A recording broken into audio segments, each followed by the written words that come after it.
But I'm driven by two other stories. The first is from the Zen master who says, the purpose of life is to see.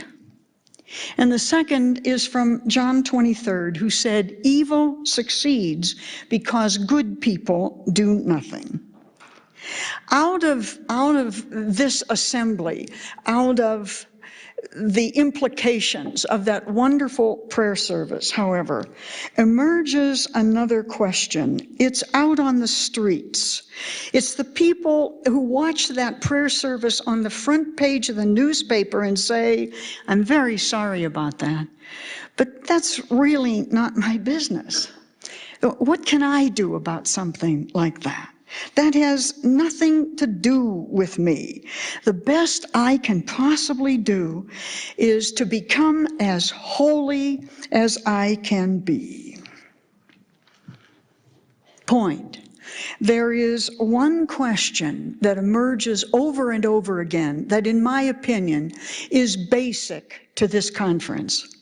And it's the question that I want to deal with before we begin to deal with what you say, think, and know in your hearts is really the theme of this conference.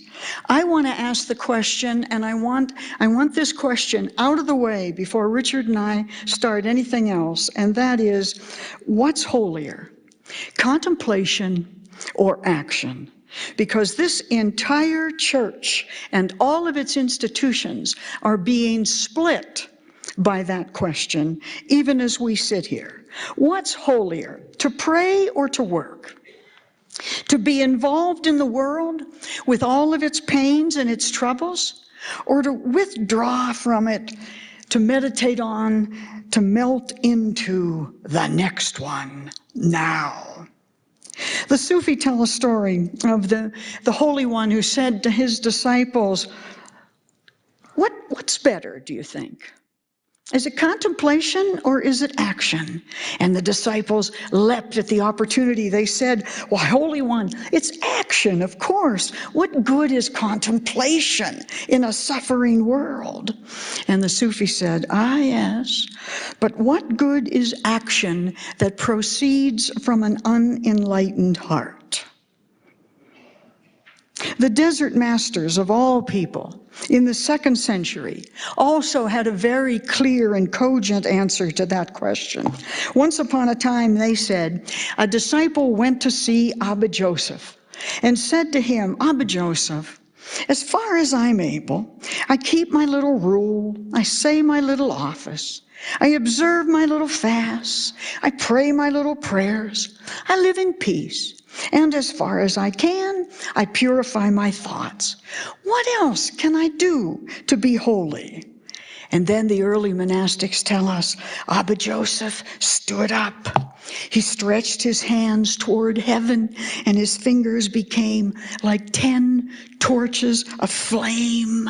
And he said to them, why not be turned completely into fire? The meaning is painfully clear. The danger in the contemplative life is that it may become only one half of the spiritual life. The danger is that prayer, contemplation will be used to justify distance from the great questions of life. That contemplation will become an excuse to let the world go to rot. That's a sad definition of the spiritual life, and it is at best a bogus one. Contemplation is not for its own sake. To live a contemplative life, to be spiritual, does not mean that we spend life in some kind of sacred spa, some sort of spiritual jacuzzi that we design for ourselves to save us from having to deal with the down and dirty parts of life. The contemplative life is not spiritual escapism. Contemplation is immersion in the God who created this world for all of us.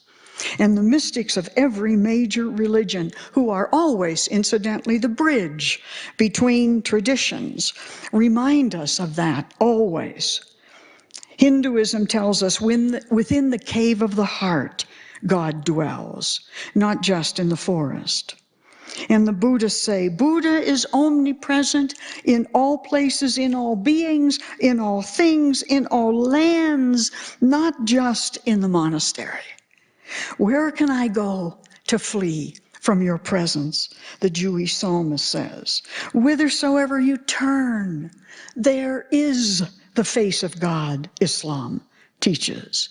And Christianity reminds us always, quote, ever since the creation of the world, God's invisible nature has been clearly perceived in the things that have been made. So running away from the world does not necessarily take us any closer to God. But that's the point. If all things are of God, then all things demand and deserve justice. You and I are not allowed to ignore any of them, not at least in the interest of being contemplative, of seeking a sacred experience of God. Indeed, the teachings are traditional and the teachings are clear. God is not contained in any one people, in any one kind of place, alone or together, or in any one tradition. And that's why the contemplative responds to the divine in every one. God wills the care of the poor, as well as the reward of the rich. So therefore must the true contemplative. God wills the end of oppressors who stand with the heel in the neck of the weak. So therefore does the true contemplative. God wills the liberation of all human beings. So therefore must the true contemplative. God desires the dignity and full development of all human beings. Thus, God takes the side of the defenseless, and thus, therefore, must the true contemplative. Otherwise, that contemplation is not real, cannot be real, will never be real.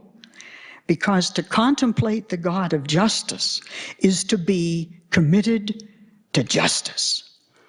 The true contemplative, the truly spiritual person, then, must do justice, must speak justice, must insist on justice. And they do, and they always have, and they are. Thomas Merton spoke out from a cloister in Kentucky against the Vietnam War. Catherine of Siena walked the streets of the city when women were not permitted to walk the streets of the city, feeding the poor. Hildegard of Bingen preached the word of justice to emperors and to popes.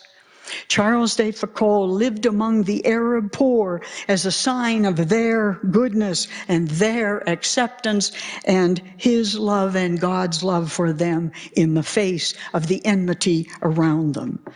Benedict of Nursia, man of visions and at first of solitude, came out of his solitude to shelter strangers and educate peasants in the 5th century, and so must we do.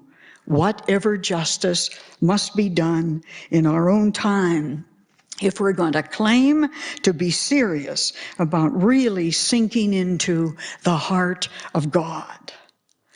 A spiritual path that does not lead to a living commitment to the coming will of God, to the present reign of God, to the kingdom of God within and around us everywhere for everyone is no path at all. It is at best a pious morass. Just another kind of individualism, this time a kind of a murky, sticky, religious individualism. It is a dead end on the way to God. It is another temptation to narcissism. Contemplation, you see, is a change in consciousness. It brings us to see that picture. It brings us to see beyond our own boundaries, beyond our own denominations, beyond even our own doctrines and dogmas and institutional self-interest, straight into the face of a mothering God, from whose womb has come all the life that is. To claim to be aware of the oneness of life and not to regard all of it as sacred trust is a violation of the very purpose of contemplation, which is an immersion in the God of life. To talk about the oneness of life and not to know oneness with all of life may be intellectualism, but it is not contemplation. Contemplation is not ecstasy unlimited. It is enlightenment unbounded by parochialisms, by chauvinisms, by classisms, and by gender. Transformed from within, then, the contemplative becomes a new kind of presence in the world, who signals another way of being, seeing with new eyes and speaking with new words, the Word of God. The contemplative can never again be a complacent non-participant in an oppressive system. Not my business. I can't do anything about that. From contemplation comes not only the consciousness of the universal connectedness of life, but the courage to model it as well. Those who have no flame in their hearts for justice, no consciousness of personal responsibility for the reign of God, no raging commitment to human community may indeed be seeking God. But make no mistake, God is still, at best, only an idea to them, not a living reality. Indeed, contemplation, you see, is a very dangerous activity. It not only brings us face to face with God, it brings us as well face to face with the world. And then it brings us face to face with the self. And then, of course, something must be done. Something must be filled up, added to, freed from, begun again, ended at once, changed, or created, or healed. Because nothing stays the same once we have found the God within. We become new people, and in the doing see everything around us newly too. We become connected to everything, to everyone. We carry the whole world in our hearts, the oppression of all peoples, the suffering of our friends, the burdens of our enemies, the raping of the earth, the hunger of the starving, the joyous expectation every laughing child has a right to. Then the zeal for justice consumes us. Then action and prayer are one. Who can see God and live? The ancients asked. That's an important contemporary question. While we look for marks of our spiritual progress, the measure may well be in that question. Who can see God and live the same dull, directionless, complacent way they lived before God became the presence in life that makes all other presence relative? God is not in the whirlwind, the prophet Ezekiel says. Indeed not, the contemplative knows. God is the whirlwind.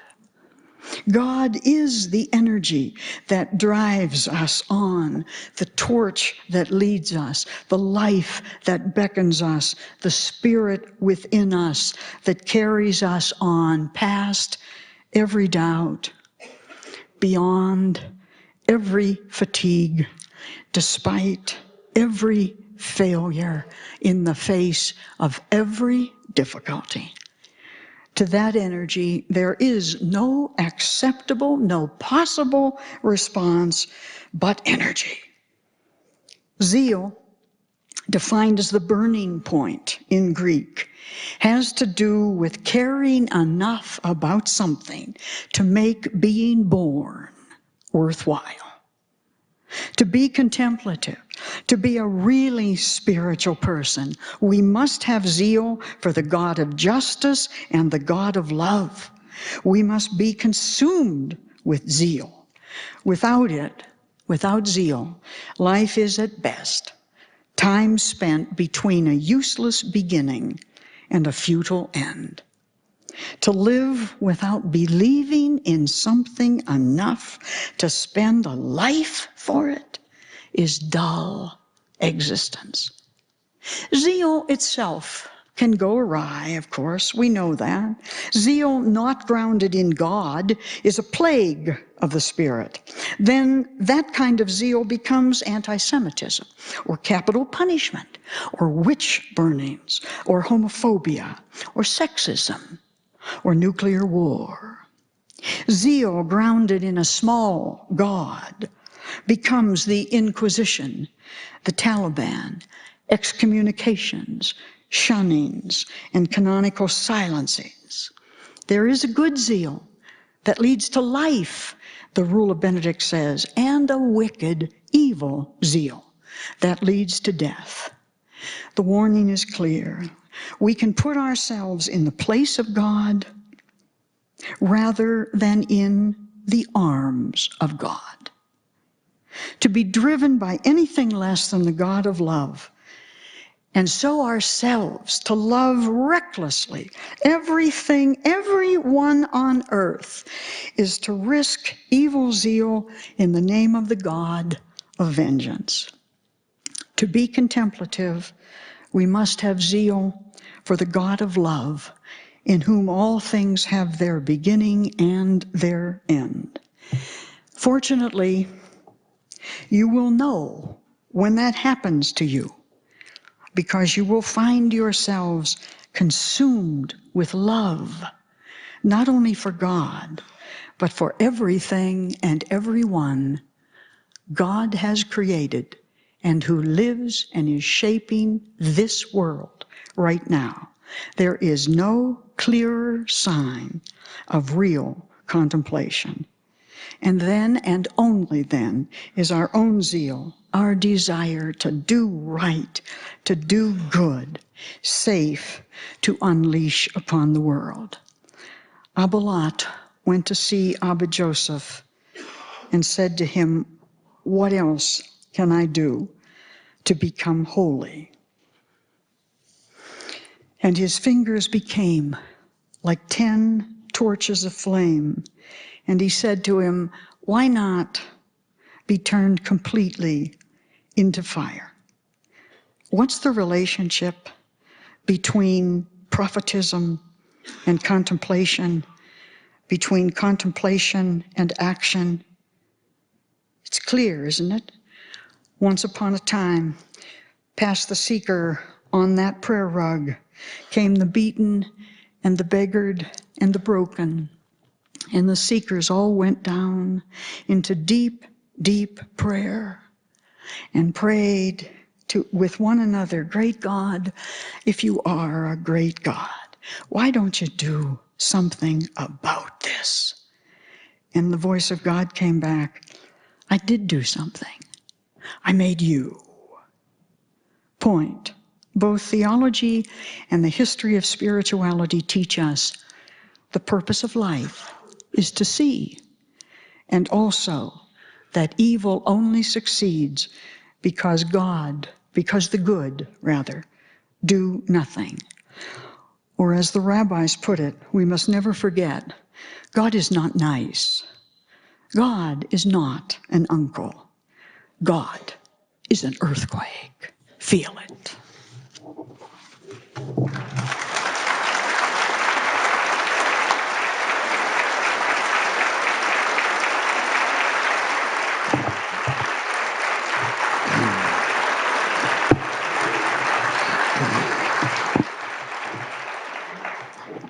Thank you, Joan.